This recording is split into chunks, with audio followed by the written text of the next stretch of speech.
Very good evening, welcome to prime debate. నేను మీ శివకుమార్ రొక్కం. ఆంధ్రప్రదేశ్లో సార్వత్రిక ఎన్నికల సమరం కంటిన్యూ అవుతూనే ఉంది. ఇటు కూటమి పార్టీ నేతలు కావచ్చు, అటు అధికార వైఎస్ఆర్ కాంగ్రెస్ పార్టీ నేతలు కావచ్చు ప్రచారంలో విస్తృతంగా దూసుకుపోతున్నారు. అయితే ఇటు కూటమి నుంచి కానీ అటు అధికార పార్టీ వైఎస్ఆర్ కాంగ్రెస్ పార్టీ నుంచి కానీ ఇప్పటివరకు కూడా మేనిఫెస్టో రాలేదు. ప్రజలంతా కూడా మేనిఫెస్టోలు ఈ రెండింటి నుంచి వచ్చేటటువంటి మేనిఫెస్టోల గురించి చాలా ఆసక్తిగా ఎదురు చూస్తున్నటువంటి పరిస్థితి నెలకొంది. అలాగే కొన్ని నియోజకవర్గాల్లో కొంతమంది క్యాండిడేట్స్ కూడా వాళ్ళు వ్యక్తిగతంగా కూడా కొన్ని హామీలు అలాగే మేనిఫెస్టో రూపంలో పొందుపరిచిస్తున్నటువంటి సిచ్యువేషన్ అయితే చూస్తున్నాం. అసలు ఆంధ్రప్రదేశ్ ప్రజలు ఏం కోరుకుంటున్నారు, ఈ మేనిఫెస్టోల్లో ఇటు కూటమి పార్టీ కావచ్చు అటు అధికార పార్టీ కావచ్చు ఏమేం పొందుపరచబోతున్నారు తదితర అంశాలకు సంబంధించి ఇవాల్టి ప్రైమ్ డిబేట్లో మనం చర్చించబోతున్నాం. నాతో పాటు డిబేట్లో పాల్పంచుకుంటున్నారు జయరామ్ గారు, జనసేన పార్టీ నాయకులు, అలాగే రాకేష్ గారు, తెలుగుదేశం పార్టీ నాయకులు, మరి కాసేపట్లో జాయిన్ అవుతారు నారాయణ రెడ్డి గారు, వైఎస్ఆర్ కాంగ్రెస్ పార్టీ నాయకులు, రామ్మోహన్ రావు గారు, రాజకీయ విశ్లేషకులు. అందరికీ నమస్కారం. ముందుగా జయరామ్ గారు మీ ఆడియో మ్యూట్ లో ఉంది. ప్రేక్షకులకు డిబేట్లో ఉన్న పెద్దలందరికీ శుభ సాయంత్రం అండి. జయరామ్ గారు, మీరు షణ్ముఖ వ్యూహం అంటూ గత నుంచి కూడా విస్తృతంగా ప్రచారం చేస్తున్నారు. ప్రస్తుతం కూటమితో ఎన్నికల్లోకి వెళ్తున్నారు. అటు తెలుగుదేశం పార్టీ కూడా సూపర్ 6 అంటూ కొన్ని అంశాలు చెప్పినటువంటి పరిస్థితి. అయితే భారతీయ జనతా పార్టీ కూడా యాడ్ అయింది. కూటమి నుంచి ఒక ఉమ్మడి మేనిఫెస్టో ఉంటుంది అనేటటువంటి చర్చ గతం నుంచి కూడా నడుస్తూనే ఉంది. అయితే ఇప్పటివరకు కూడా దాని మీద క్లారిటీ కూడా రాలేదు. ఏంటి, ఎప్పుడు వస్తుంది మేనిఫెస్టో?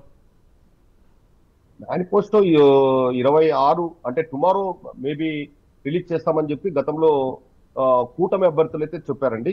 ఓకే, అది 1 or 2 days అటు ఇటు రావచ్చు, నో ప్రాబ్లం. అది వాస్తవంగా వచ్చేసి ఈరోజు మేనిఫెస్టో అనే అంశాన్ని మనం తీసుకుంటే మీరు చెప్పినట్టుగా ప్రతి నియోజకవర్గంలో కూడా కొన్ని ప్రత్యేకమైన పరిస్థితులు ఉంటాయి.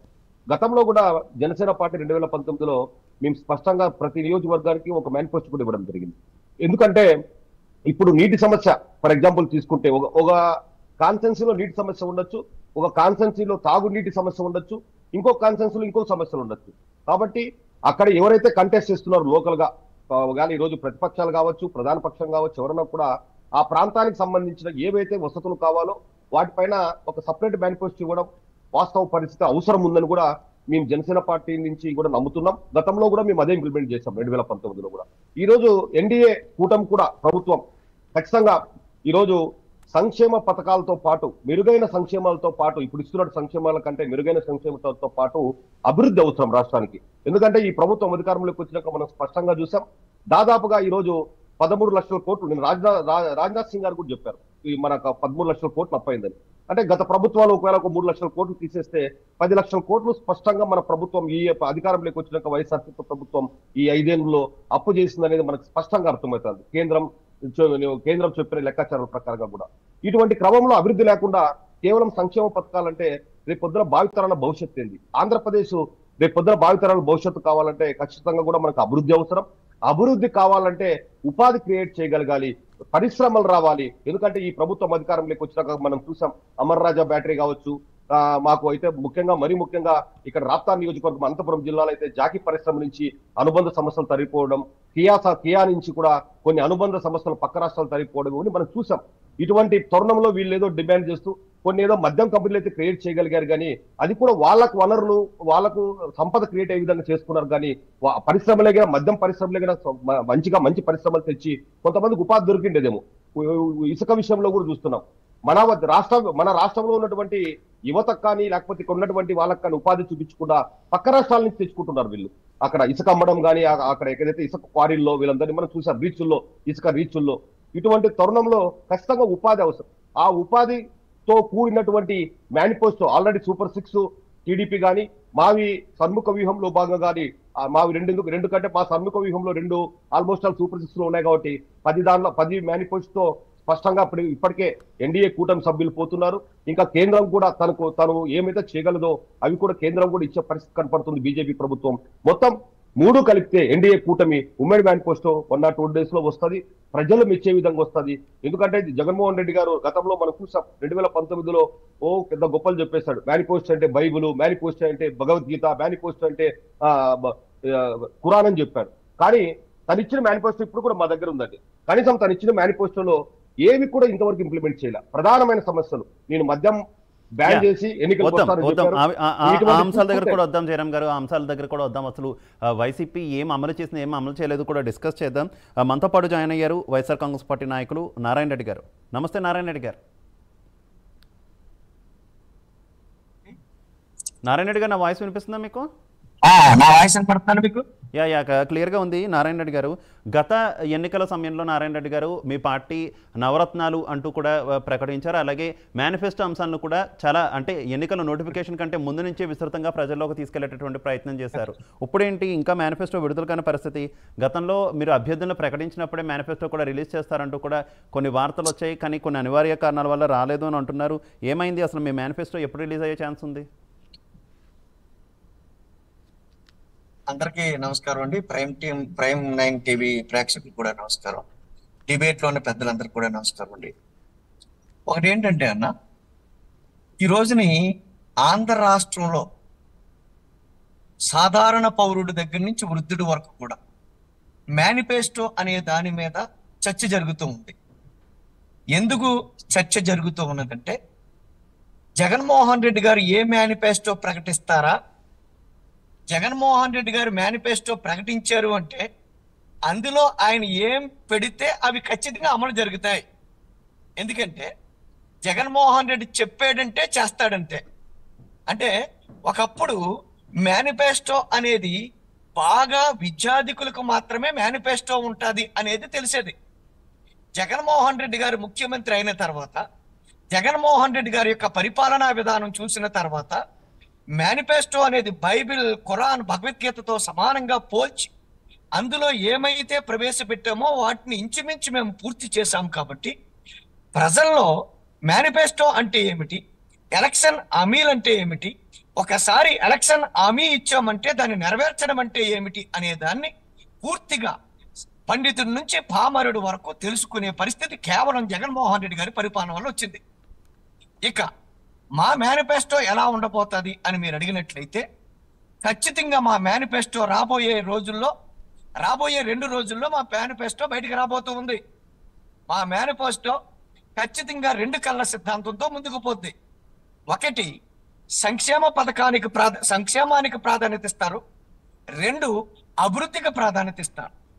ఎందుకంటే ఏదైనా ఒక రాష్ట్రం అభివృద్ధి చెందాలంటే ఆ రాష్ట్రంలో పేదరికం స్థాయి తగ్గాలి, వ్యవసాయం రంగం అభివృద్ధి చెందాలి, ఉత్పాదికత అవకాశాలు పెరగాలి.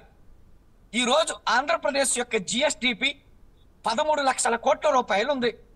ఈరోజు ఆంధ్రప్రదేశ్ యొక్క జిఎస్డిపి యొక్క వార్షిక వృద్ధి రేటు భారతదేశంలోనే మొదటి 3-4 స్థానాల్లోకి వచ్చింది.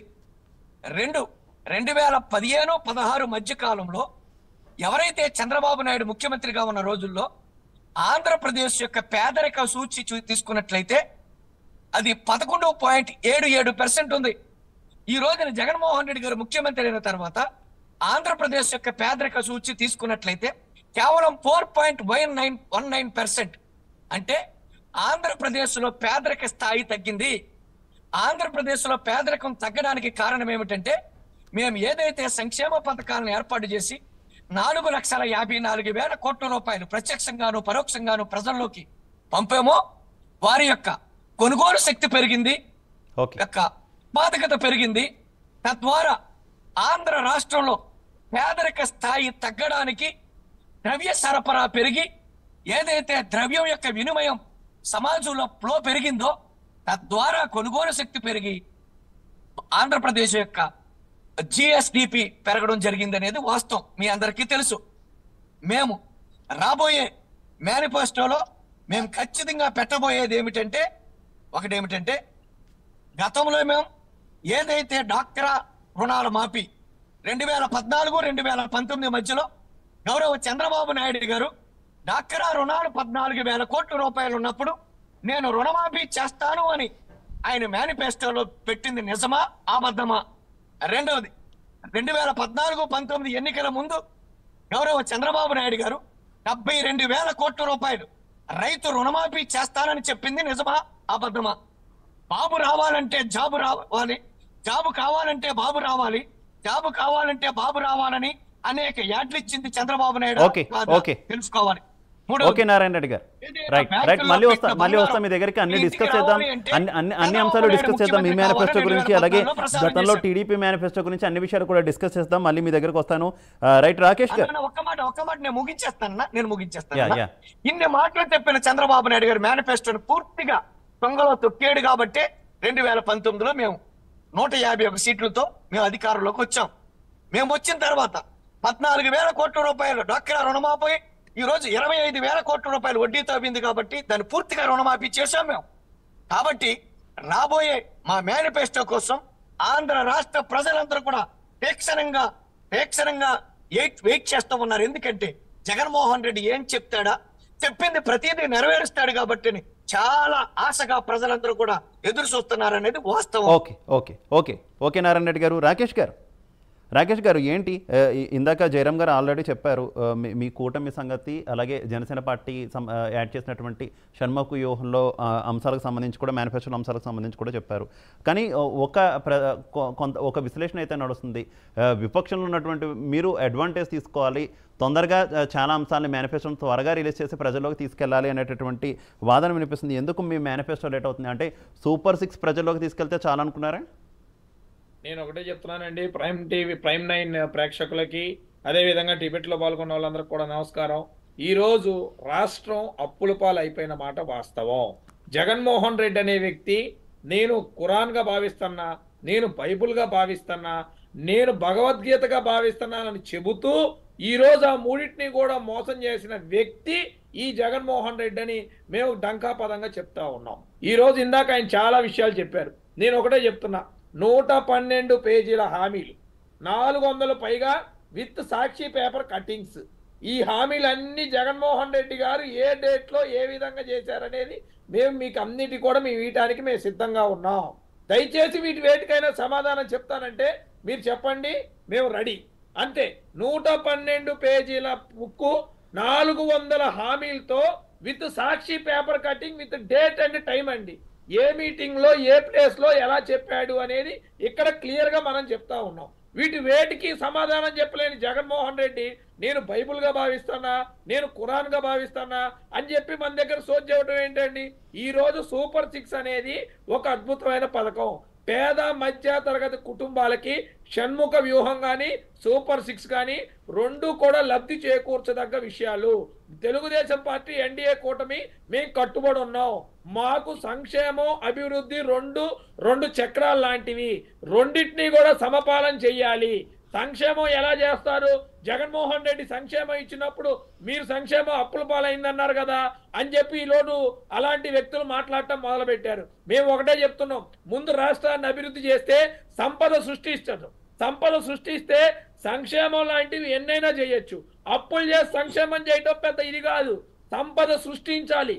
సంపద రాష్ట్రానికి సృష్టించమంటే ఈ రోజు మళ్ళీ వాళ్ళు వచ్చి జీటీపీ పెరిగింది, జిఎస్టీ పెరిగింది అని అంటారు. ఎట్ట పెరిగింది?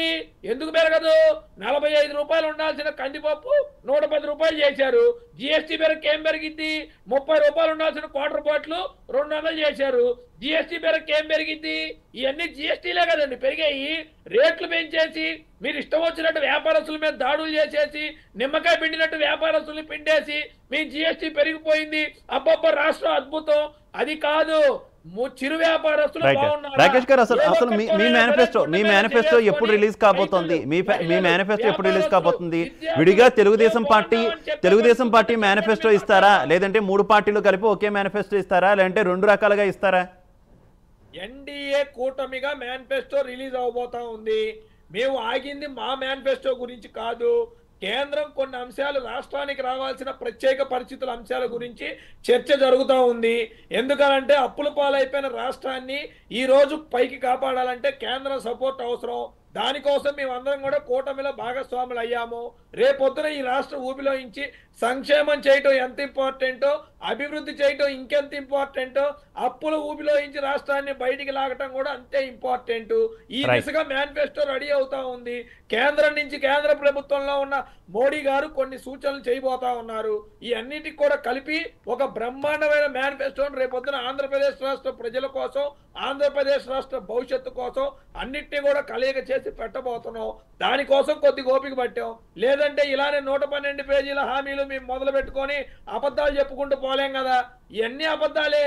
అమ్మ ఒడి ఇద్దరికి ఇస్తా అన్నారు, ఏం లేదు.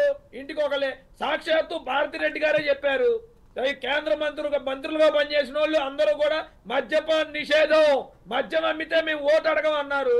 దానికి సమాధానం చెప్పండి చూద్దాం. ఓకే అన్ని డిస్కస్ చేద్దాం రాకేష్ గారు, అన్ని డిస్కస్ చేద్దాం. రైట్, మనతో పాటు జాయిన్ అయ్యారు బండారు రామ్మోహన్ రావు గారు. రామ్మోహన్ రావు గారు నమస్తే. రైట్ రాకేష్ గారు ఓకే అన్ని డిస్కస్ చేద్దాం. మనతో పాటు జాయిన్ అయ్యారు బండారు రామ్మోహన్ రావు గారు, రాజకీయ విశ్లేషకులు. రామ్మోహన్ రావు గారు నమస్తే. ఓకే రాకేష్ గారు, రామ్మోహన్ రావు